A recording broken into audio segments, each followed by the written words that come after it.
jingle bells, jingle all the way. Oh, what fun it is to ride on a one-horse open sleigh. Jingle bells, jingle all the way. Oh, what fun it is to ride on a one-horse open sleigh.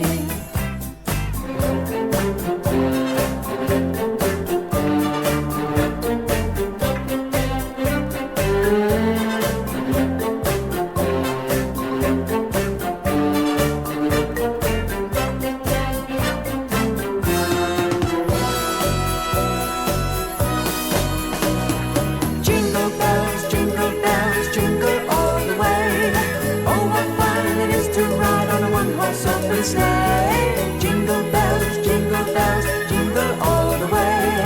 Oh, what fun it is to ride on a one-horse open sleigh. 1, 2, 1, 2, 3, 4.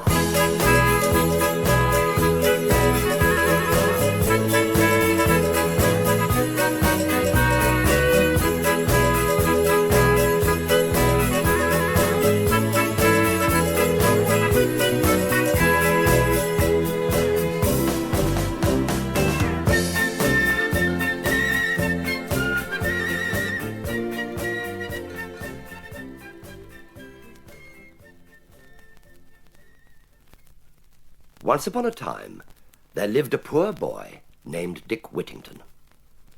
He lived by himself because his mother and father were both dead. Dick tried to find work, but in the small country village where he lived, there was very little work to be done. Dick had often heard the villagers talking about London, saying, "Oh, the streets of London are paved with gold." So one day, Dick decided to go to London and seek his fortune. He packed the few clothes that he had into a bundle, and he tied them on the end of a stick, and he set off.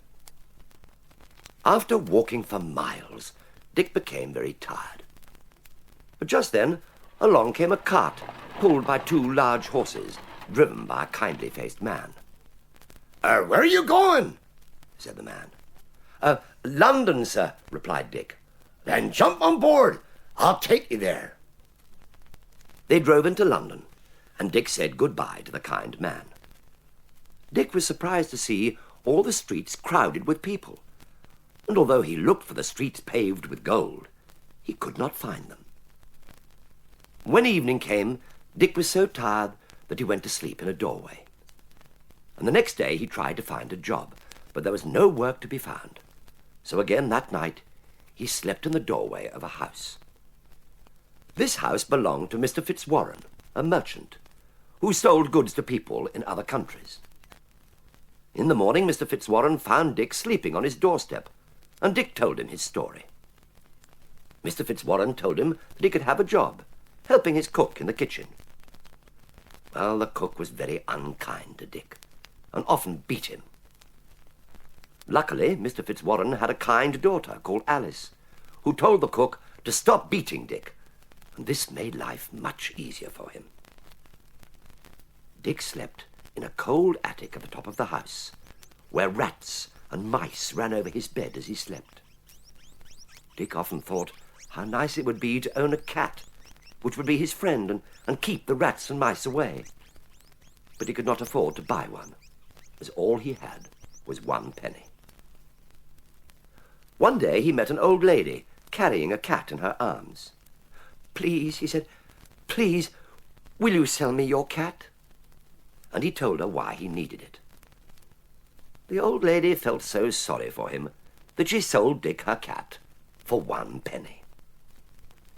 In the days that followed, the cat kept away the rats and mice, and Dick and the cat became very good friends. Mr. Fitzwarren had a lot of ships that sailed all over the world.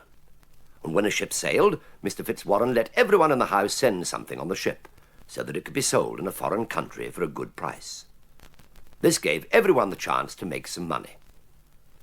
Mr. Fitzwarren asked Dick to send something, but all poor Dick had was his friend the cat. Mr. Fitzwarren and his daughter Alice, who Dick wanted to marry when he made his fortune, persuaded Dick to send his cat. And after the cat had gone, poor Dick could not sleep at night because the rats and the mice had returned, and Dick missed his friend very much.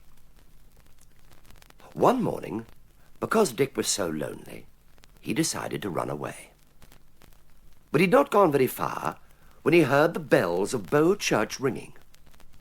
They seemed to be saying to him, "Turn again, Whittington, Lord Mayor of London.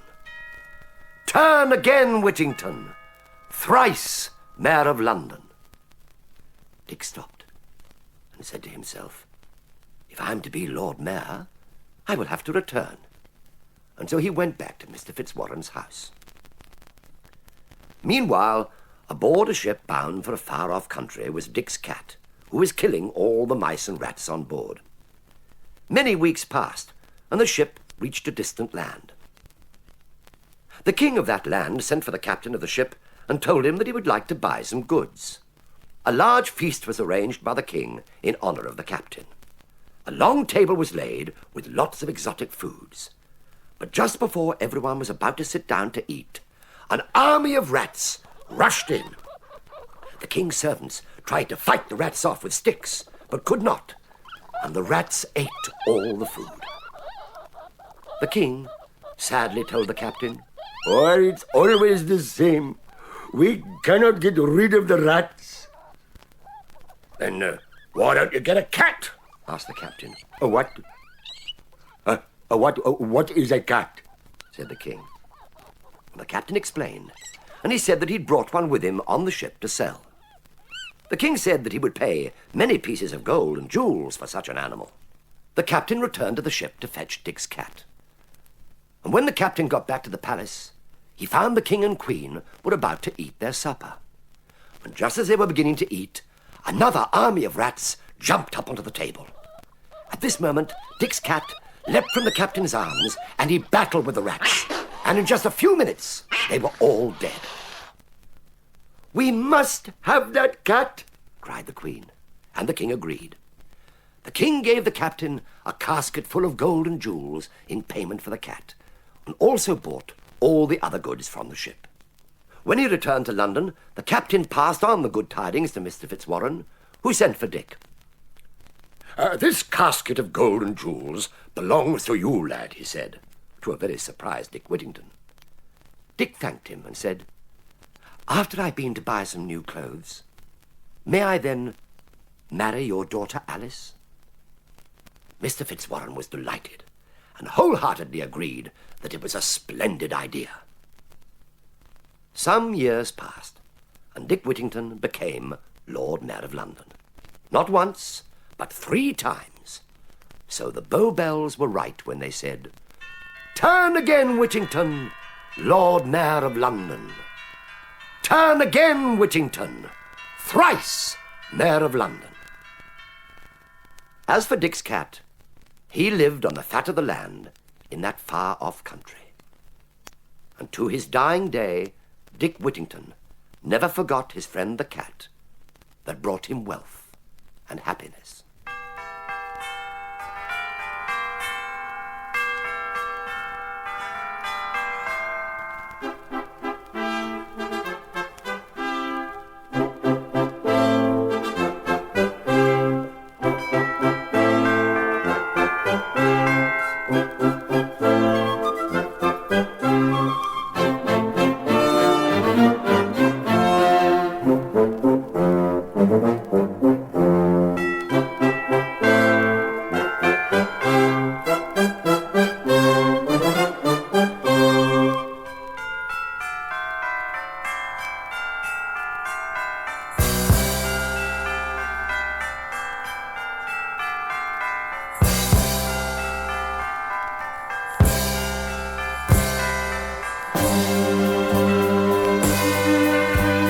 Oranges and lemons, say the bells of St. Clement's. You owe me 5 pardons, say the bells of St. Martin's. When will you pay me, say the bells of Old Bailey. When I get rich, say the bells of Shoreditch. Pray when will that be, say the bells of Stepney. I'm sure I don't know, said the great bell of Bow.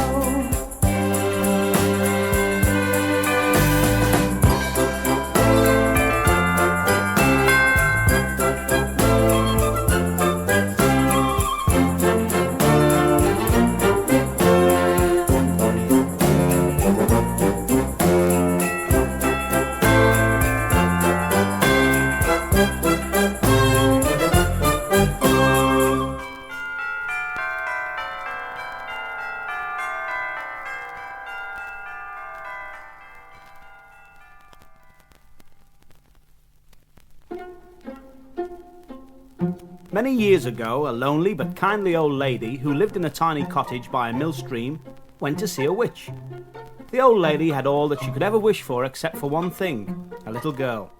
Above all else, the kindly old lady wanted a child, but she had no idea at all where to get one. And so she went to visit the witch, whose house lay across the fields in a snug little valley. The witch was also kind, and the folks for miles round came to her for all kinds of things, and the old lady knew that she could find a child at the witch's house. As she knocked on the witch's door, the kindly old lady wondered how she should ask the witch for a child, but no sooner had she knocked than the witch opened the door and welcomed her into the cosy cottage. A log fire blazed in the hearth, and over it hung a great iron pot. From the pot came clouds of green and purple smoke, and the witch clucked and chuckled as she stirred the bubbling liquid in the pot. In the corner of the room sat a large black cat with one green eye, and on a perch by the window sat an old grey owl, blinking wisely. What can I do for you, dearie? Cackled the old witch. Well, said the old lady, I do so much want to have a little child, and you are my very last hope. Easiest thing in the world. Chuckled the witch. If every witch was simple as yours, my life would be much easier. Now, take this juniper seed and plant it in your garden and wait for it to grow. You'll have to be patient, mind, but it's a magic juniper seed, and you'll soon have the child of your dreams. Now off you go, and let me get on with my spells. The old lady clutched the juniper seed and hurried from the witch's cottage, murmuring her thanks as she went.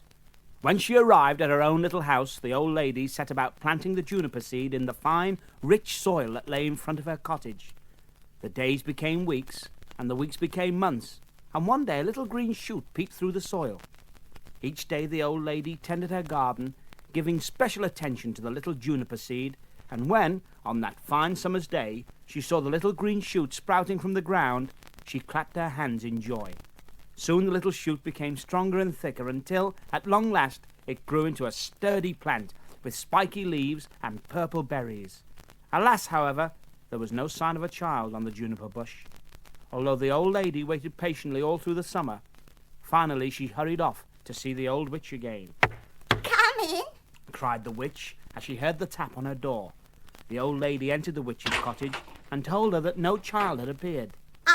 You must have patience, old woman. Said the witch. I told you that the juniper seed possessed magic power. Upon your return, look closely at the cluster of berries and your wish will be granted. Full of excitement, the old lady hurried back to her cottage and looked carefully at the juniper bush, and there, to her great surprise, was a beautiful violet bud nestled snugly in the centre of a cluster of purple berries. As the old lady peeped closer, the violet bud trembled and suddenly burst open with a gentle plop, and there in the centre of the flower lay the tiniest, sweetest little baby girl that the old lady had ever laid her eyes upon. My goodness, cried the old lady, but you are tiny. I shall call you Thumbelina. The old lady carefully plucked the violet from the juniper bush and carried it into the cottage and placed it on the mantel shelf above the fire. You'll be snug and warm there, Thumbelina, cried the old lady, delighted that she had last had a child. I shall find you a cradle and blanket, and you shall sleep on the mantel shelf until you are bigger. The old lady hurried off to the cupboard and found a tiny wooden snuff box that once belonged to her father. She found some pretty lace handkerchiefs in a drawer and cut them into little squares, each one just large enough to form a cosy blanket for Thumbelina. The old lady went to the mantel shelf and removed the tiny child from the soft violet flower and placed her into the lace-lined snuff box. In spite of the morsels of nourishing food that the old lady fed to Thumbelina, the little child simply would not grow any bigger. Even so, the old lady loved the tiny girl with all her heart, and she cherished her as though she were her very own. One afternoon, when the old lady had gone to the village for food, Thumbelina climbed out of her tiny snuff-box crib, slid down the table leg, and left the cottage through a crack in the old wooden door. Once in the garden, Thumbelina stared around her in wonderment at the beautiful flowers and neatly trimmed hedges that bordered the little garden. To a child as tiny as Thumbelina, everything seemed so huge, and the hollyhock that grew lazily by the cottage wall looked so tall that you could barely see its green-capped tip. Even the long grass that edged the old lady's trim lawn was twice and three times the height of Thumbelina, and she became a little frightened at the thought of what lay beyond it. Just at that moment, a loud buzzing noise made her turn in surprise, and a large, fat, and very furry bumblebee flew by. "Afternoon," said the bee, as it circled a cluster of brightly coloured pansies. "You want to be careful out here. There are one or two black beetles that won't take too kindly to you in this garden. Here, hold on to my legs and I'll lift you over the grass," said the bee, in a kindly and concerned tone. "Them beetles won't bother you over there," Thank you. said Thumbelina, as she took hold of the bumblebee's legs. I shall be very careful. The bee braced itself before flying over the tall border of grass. Thumbelina was just a little larger than the bee, and it was all he could do to lift her, but after much huffing and puffing, it finally landed the tiny child in the middle of the old lady's lawn. "Goodbye," said the bee, Goodbye, answered Thumbelina. and thank you for being so kind. The bumblebee flew off into the flowers, and Thumbelina was left alone once again. The lawn seemed to stretch as far as Thumbelina's tiny eyes could see, and after a few moments the little girl was surrounded by creatures of all shapes, sizes and colours. A ladybird doffed its red and black wings in a dainty curtsy, while a large green caterpillar crept to the end of a dandelion leaf to take a closer look at the little girl. A garden spider with black, beady eyes darted from the corner of its web, which hung from two tall blades of grass, and glared at Thumbelina. "You don't belong here," snapped the spider in obvious temper. "We've got this garden to ourselves, and there's no room for the likes of you," Oh, I'm very sorry, but I didn't mean to intrude. said Thumbelina. I'll leave just as soon as I can see that bumblebee again. "He won't be back," snapped the spider. "He's taken all the pollen he needs, and that's that. You best make your way to the mill stream and see if one of the frogs will take you across." But I live in the cottage with the old lady, and I couldn't possibly go across the stream. "Ah, well, don't let me catch you here again, that's all," said the spider, and he scuttled back to the corner of his web. "Don't you worry about that grumpy old fool," said a hissing voice behind Thumbelina. "He doesn't mean any harm, but it would be better if you left the garden." Thumbelina turned towards the voice, and there in front of her was a large grey snail, its two eyes protruding on long stems. Oh, you startled me. "That's the nicest thing anyone's ever said to me," said the snail. "I'm so slow that I thought I couldn't surprise anything in this garden," he added a little sadly. "I say, would you really like a ride to the mill stream? I could chew off a blade of grass and you could loop it round my horns and use it as a rein, but we wouldn't get there until tomorrow, I'm afraid."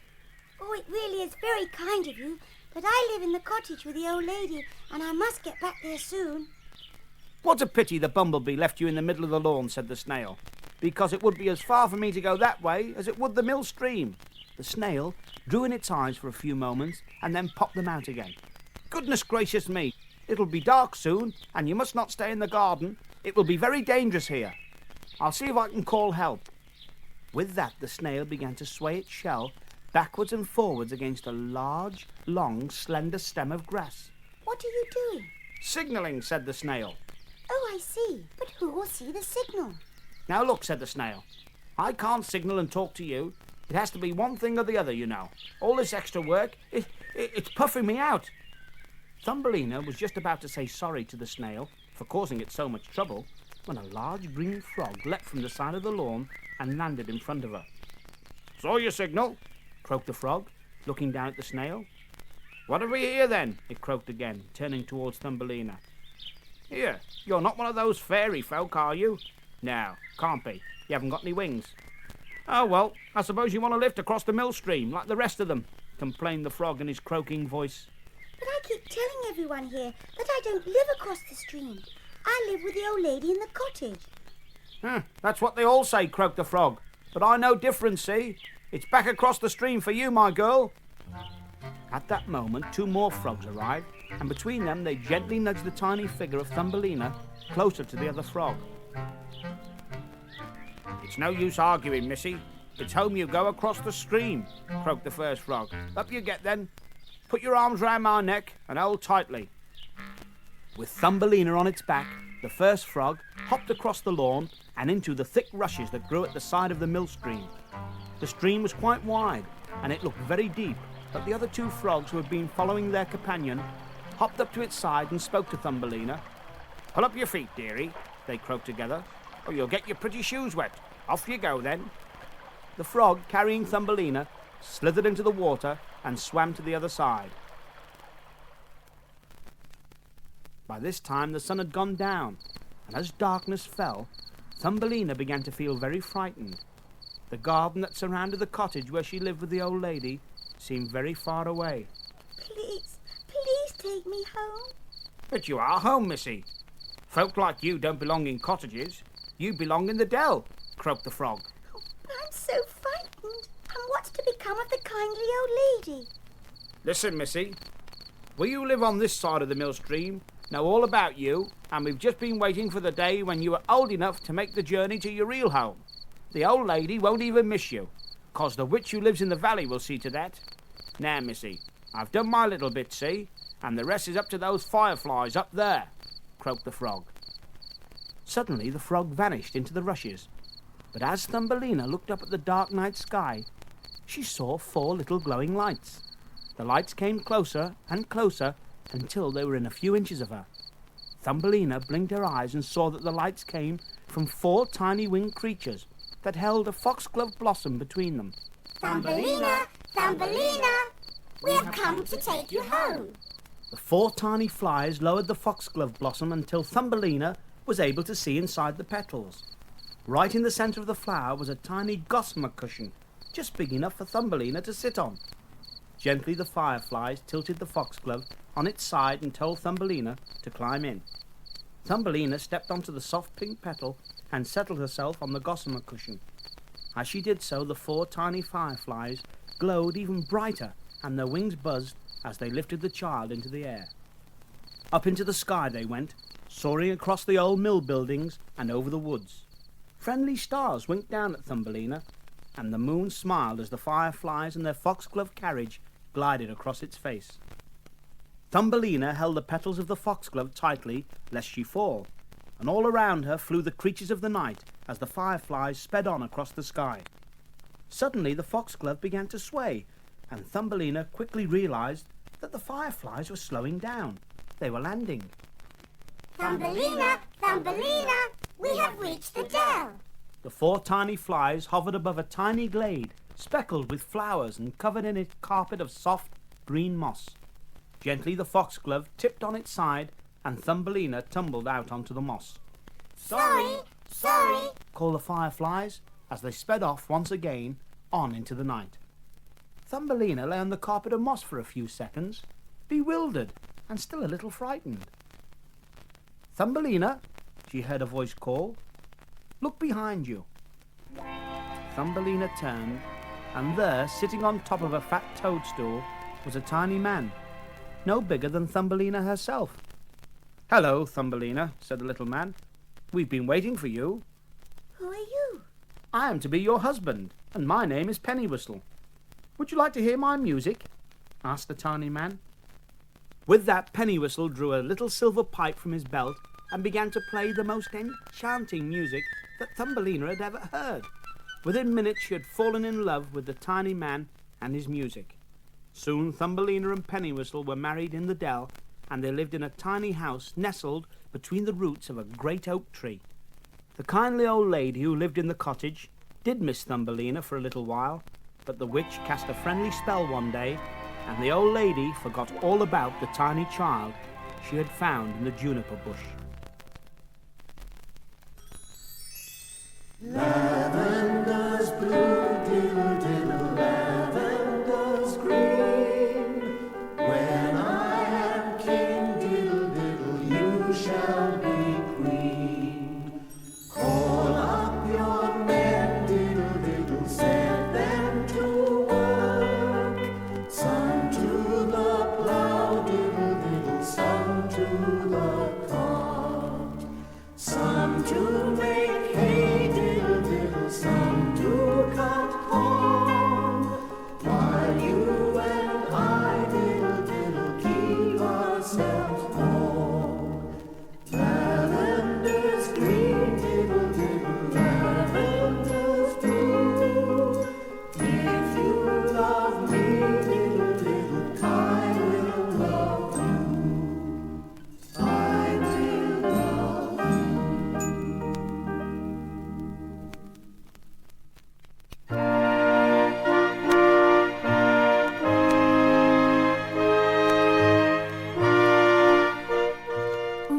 upon a time there was a king who lived with his beautiful daughter in a big castle surrounded by a large forest. At the edge of the forest there was a deep well. One day, while the princess was playing near the well with a golden ball, it bounced and dropped down the well into the water at the bottom. The princess cried, for the golden ball was her favourite toy. Peering down the deep well to see if she could see the ball, she was astonished to hear a voice coming, it seemed, from the depths of the well. "What is the matter, princess?" Said the voice. "I have lost my golden ball," said the princess. Then a huge, ugly frog jumped up out of the well, and the princess saw that the voice she had heard came from the frog, for now it was speaking again. "What will you give me if I get your ball back?" Asked the frog. "Dear frog," said the princess, "I'll give you anything, my best dress, jewels, or even this gold crown that I wear on my head." The frog replied, "I want none of these things, but if you would fall in love with me and let me sit at your table and sleep in your bed, I will go down the well and get your ball." I promise, cried the princess. But as she dried her eyes, she thought how silly the frog was. How could he hope for such things? The frog jumped into the well and soon reappeared again with the golden ball. The princess took the ball and, with a shout of delight, ran away back towards the castle. "Wait, Shouted the frog. You promised to love me. Wait for me." But the princess ran away to the castle and the poor ugly frog returned to the well. Some days later, while the princess was sitting down to dinner, she suddenly saw the ugly frog standing by the castle door. The princess ran to the door and slammed it shut before her father could see the frog. "What is it?" He said. "Who is out there?" "Nobody," answered the princess. "Only a horrible frog. It brought my ball back after I'd lost it down the well. It made me promise to let it eat at my table and sleep in my bed," "Well, said the king. a promise must always be kept. Let the frog in." Scowling and tearful, the princess opened the door and let the frog in. It hopped up onto the table and started eating from the princess's golden plate. "Thank you for keeping your promise," said the frog. But the princess looked very angry. After dinner, the frog said, "Please carry me upstairs to your bed." No, shouted the princess. The king told her again that a promise given must be a promise kept, and so the princess picked up the ugly frog and carried it up to her bedroom. "Put me in your bed," said the frog. But the princess would not, and she dropped the frog onto the floor and fell weeping onto a dainty white bed. A few moments later, the frog hopped up onto the bed beside her. In a bad temper, the princess suddenly grabbed the ugly frog and threw it against the bedroom wall. Then something strange and wonderful happened. As it hit the wall, the frog suddenly changed into a tall, handsome prince. "We must be grateful to your father, the king," said the prince. "It was because of him that you let me eat at your table and took me to your room. Now you've broken the wicked spell that changed me from a true prince into an ugly frog." Long ago, though the princess didn't know it, it had been written in the stars that she would meet and fall in love with the frog prince. And that is exactly what happened.